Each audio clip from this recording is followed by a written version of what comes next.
Hello, I am Roy Singh Gill, technology associate Linux and HPC. तो दोस्तों यहाँ पर मैं काम कर रहा था और मुझे एक एरर रिसीव हुआ परमिशन डिनाई से रिलेटेड। और यहाँ पे PRL5 करके ये डायरेक्टरी में एक लाइब्रेरी का लाइन 269 का भी एरर दिखा रहा था। जब भी यूज़र लॉग इन कर रहा था परमिशन डिनाई, और साथ ही साथ उसको बैश शेल मिल रहा था।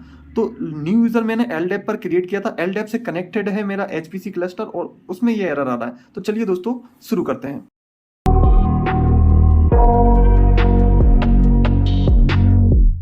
I got nightmares in my head, I fear that the thoughts build. तो देखिए यहाँ पे मैं शेल में लॉगिन करके बैठा हुआ हूँ। मेरे रूट यूज़र से मैंने लॉगिन किया हुआ है और मैं जब स्विच यूज़र कर रहा हूँ किसी भी न्यू यूज़र को तो एरर क्रिएट हो रहा है। फिलहाल तो मैंने सॉल्व कर लिया, लेकिन मैंने सॉल्व कैसे किया ये मैं आपको बताता हूँ। ओके, सो सबसे पहले मुझे अपने रूट यूज़र से लॉगिन कर लेना है।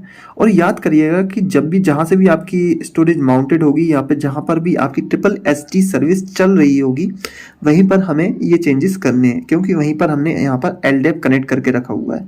तो क्योंकि मेरा यहाँ पर चार आयो नोड्स हैं जिन पे मैंने स्टोरेज माउंट करी हुई है, तो मैं वहाँ पर लॉगिन करूँगा क्योंकि वहीं पर मेरी SSSD सर्विस चल रही है और वहीं पे हमारा LDAP माउंटेड है। ठीक है, तो यहाँ पे OSS1 पहली आयो नोड के अंदर मैं लॉगिन करूँगा और यहाँ पे SSSD जो फाइल होती है इसी के अंदर हमारी एडिट होती है। तो ये SSSD की ये लोकेशन है vim etc SSSD.config। इस फाइल के अंदर यहाँ पे LDAP की एंट्रीज होती हैं। तो यहाँ पे जो LDAP की एंट्री अगर आप मान लीजिए, क्योंकि मेरे इन्वायरमेंट में दो LDAP सर्वर हैं और एक दूसरे से सिंक्रोनाइज्ड हैं, तो ऐसी कंडीशन में यहाँ पे क्या हुआ था कि दोनों के दोनों LDAP सर्वर यहाँ पर एडिट थे। तो दोस्तों यहाँ पर दो LDAP सर्वर एडिट थे, तो हमें यहाँ पर ओनली एक ही LDAP सर्वर ऐड करना है और दूसरे को पहले वाले से सिंक्रोनाइज करना था, जबकि हमने यहाँ पे दोनों लिखे थे। अब हुआ क्या कि अगर हम न्यू यूजर क्रिएट कर रहे थे LDAP1 पर और LDAP2 पर नहीं क्रिएट कर रहे थे, तो वो डेटा मिसमैच बता रहा था।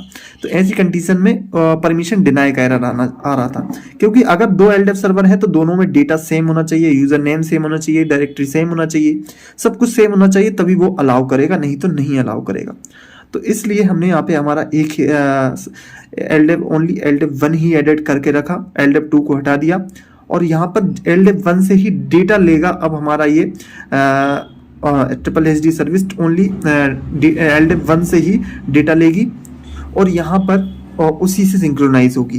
तो अगर LDAP2 पे एंट्री डबल होती तो यहाँ पे इशू जनरेट होते, और अगर एक भी वैल्यू मिसमैच होती तो वो परमिशन डिनाई एरर हमको देता।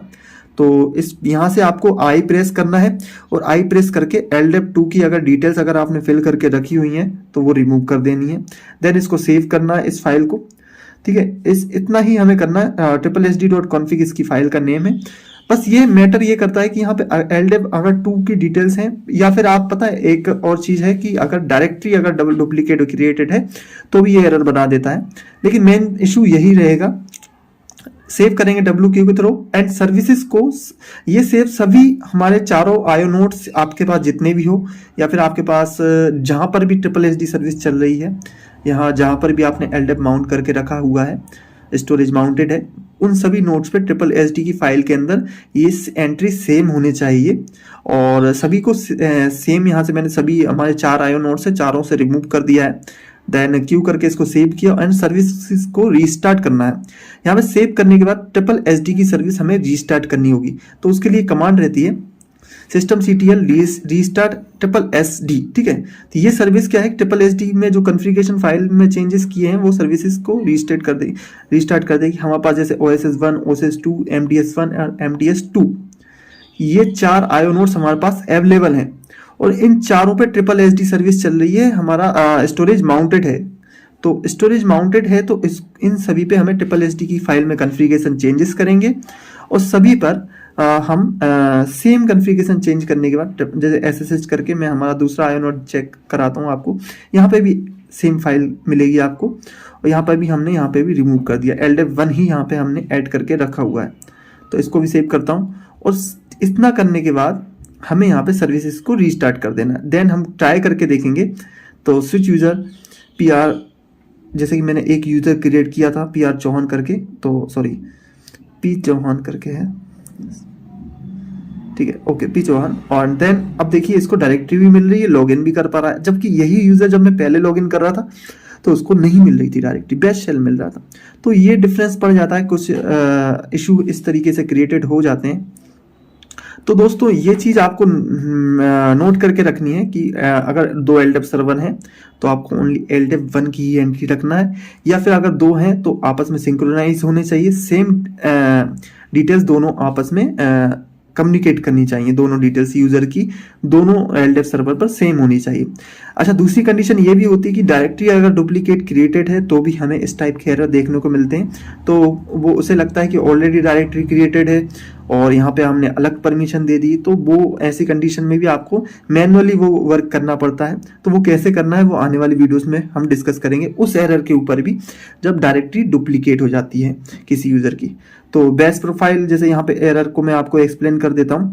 जैसे कि यहाँ पे बैश प्रोफाइल शो कर रहा था और यूजर से PRL5 हमें बार बार शो कर रहा था, तो इस तरीके से एरर दिखा रहा था।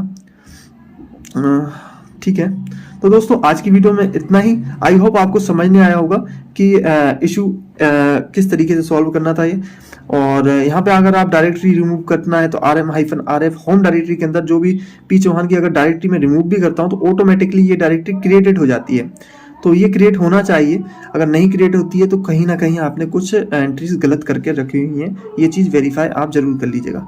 अब मेक डायरेक्टरी कमांड के थ्रू आप डायरेक्टरी मैनुअली क्रिएट करके उस एरर को भी रिसॉल्व कर सकते हैं। मिलते हैं अगली वीडियो में। Thank you for watching.